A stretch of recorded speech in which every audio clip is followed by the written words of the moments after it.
Most of the guesses for this week's game were for Realms of the Haunting, and to be honest, I almost changed my mind about what game to cover when I looked into details about this one. Either way, this game's on the request list and it's cheap on GOG.com, so I'll probably cover it sooner or later.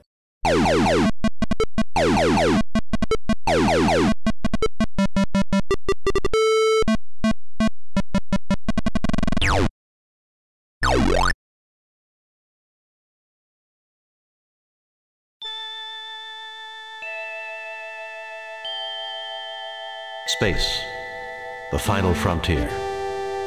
These are the voyages of the Starship Enterprise. Its mission? To explore strange new worlds, to discover new life and new civilizations, to boldly go where no man has gone before.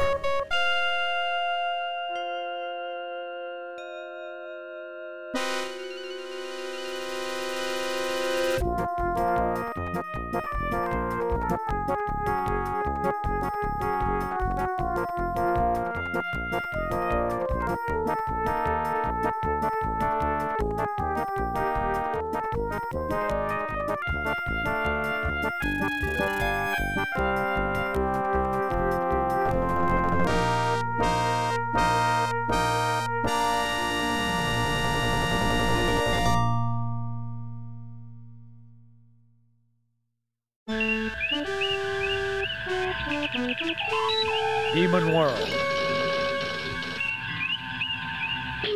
Though the Enterprise's primary mission is peaceful exploration, the galaxy holds many surprises.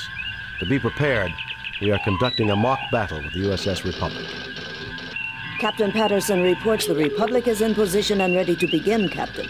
The Republic is arming weapons and raising shields. I suggest we do the same, Captain. Raising shields. Arming weapons.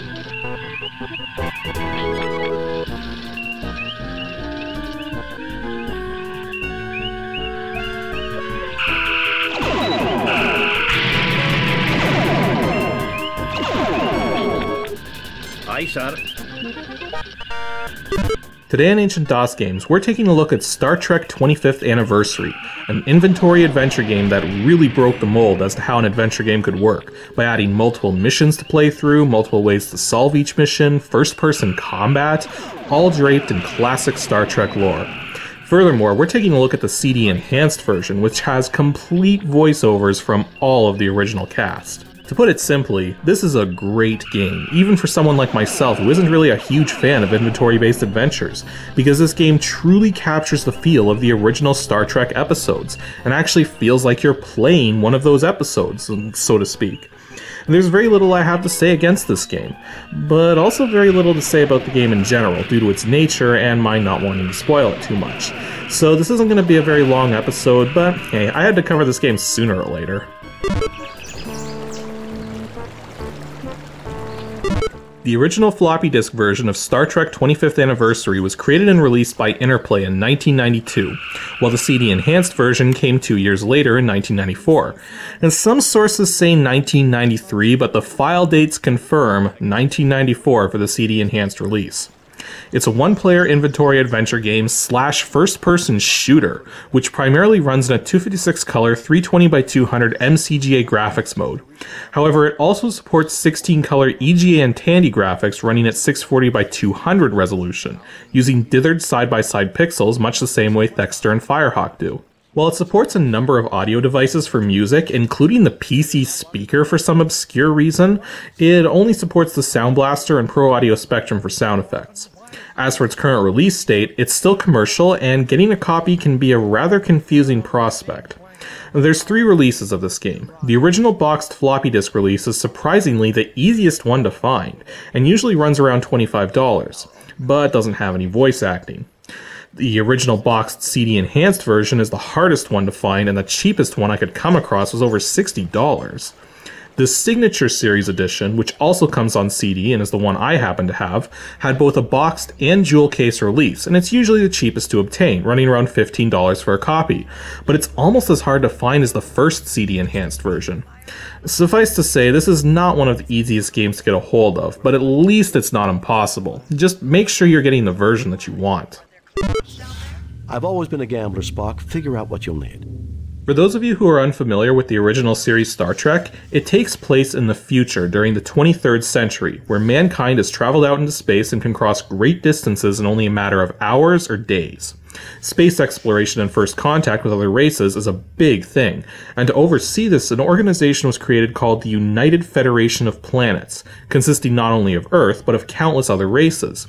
And one of the branches of the Federation is known as Starfleet, who actually sends out starships on missions to help out other worlds and to explore space. You take the role of Captain James T. Kirk, commanding the USS Enterprise on a 5-year mission to explore the galaxy, make contact with new worlds and new civilizations, and, as the tagline says, to boldly go where no man has gone before. Well, at least that's the way it was said before it was politically corrected. In terms of the game itself, unlike most inventory adventure games which have just a single storyline to go through, Star Trek 25th Anniversary plays like a series of television episodes, with each of its 7 missions having its own story and resolution. That said, if you go through the library computer system available in the game, you'll find out that all of this takes place during the 4th year of the Enterprise's 5-year mission, which ties in with some of the jokes and references you'll find sprinkled throughout the game, most of which can be found by talking to your crew members during away missions. Spock, come with me. Mr. Scott, you have the con.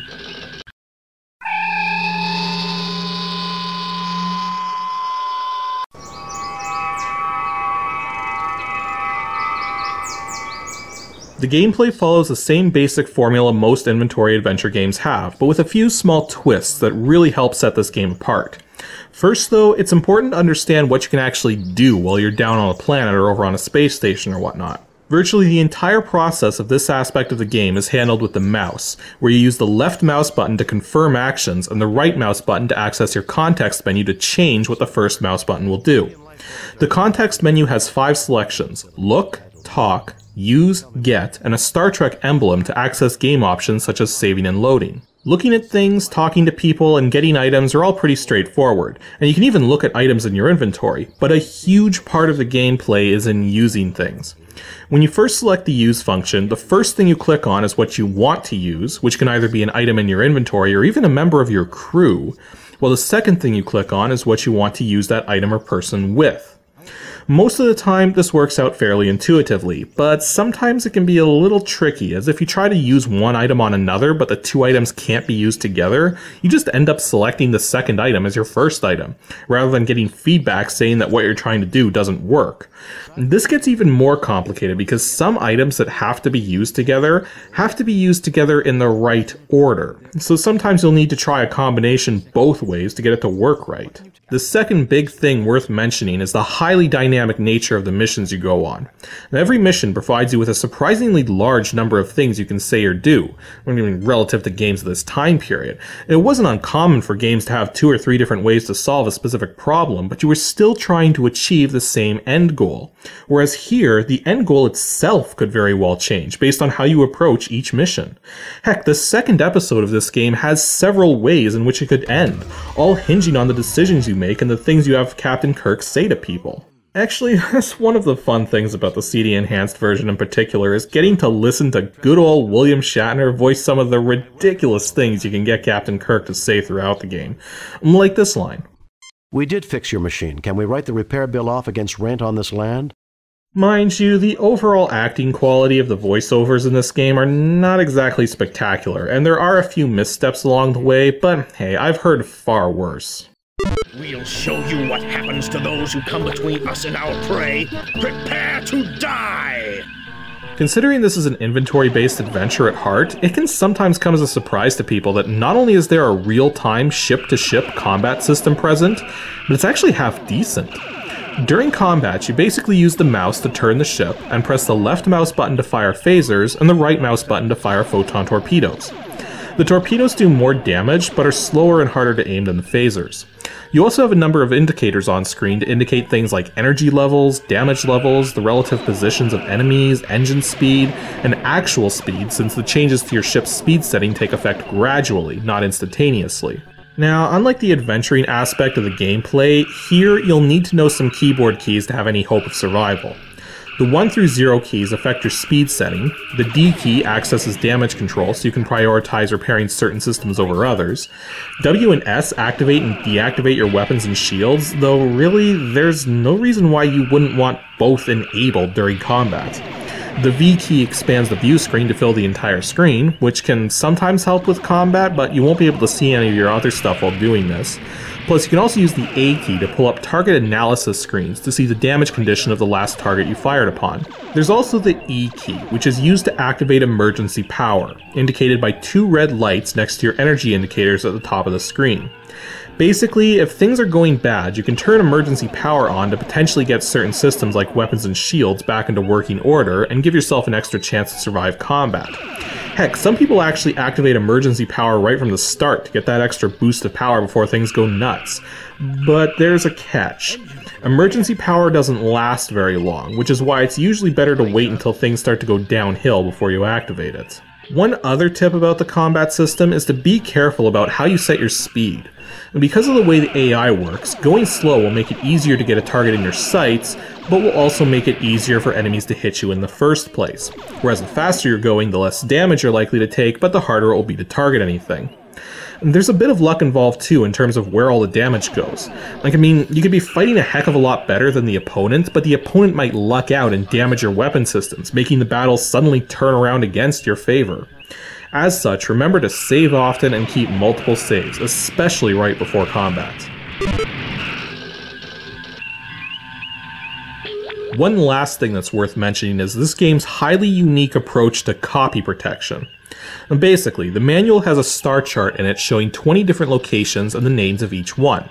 In-game, each mission takes place at one or more of these locations, which are given by name, and you have to instruct Ensign Chekhov to plot courses to them.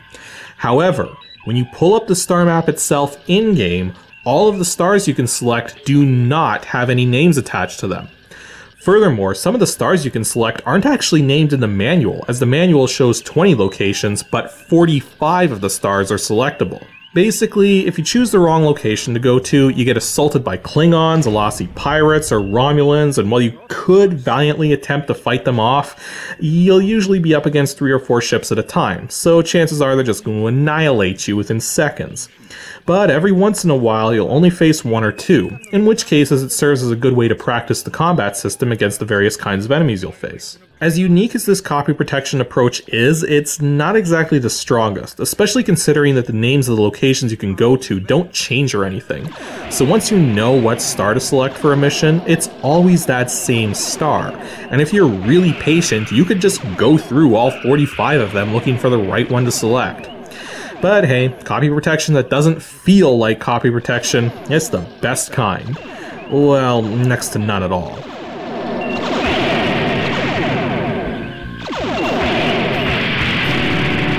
The Enterprise has been destroyed. Load a previously saved game.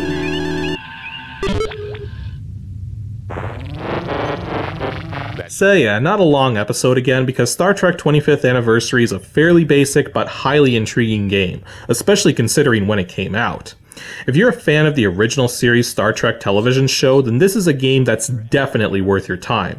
And even if you're not a Star Trek fan, there's a lot to like about this game, and it's one of the few that I would recommend everyone give a try at least once.